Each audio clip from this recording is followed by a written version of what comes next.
2022an, 2529 titulu argitaratu ziren. Eta datu esanguratsua da, 21ean baino, 228 titulu gehiago atera zirelako.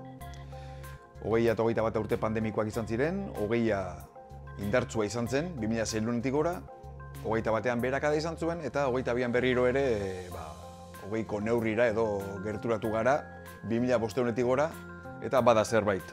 Bestelako datuei begira, berrargitalpen eta nobedade berrargitalpen erlazioari dagokionez, 74,7 izan da nobedadea eta berrargitalpena aldiz 25,3. Horiek ere gutxi gora bera betiko proportzio bertan dabiltza, 3 laurden inguru nobedadentzat eta laurden inguru berrargitalpenentzat.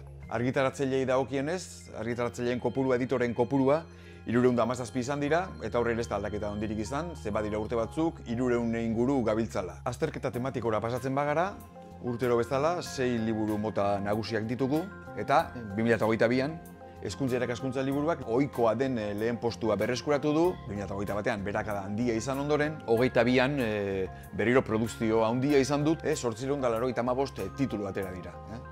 Lehen postua berreskuratu du beraz.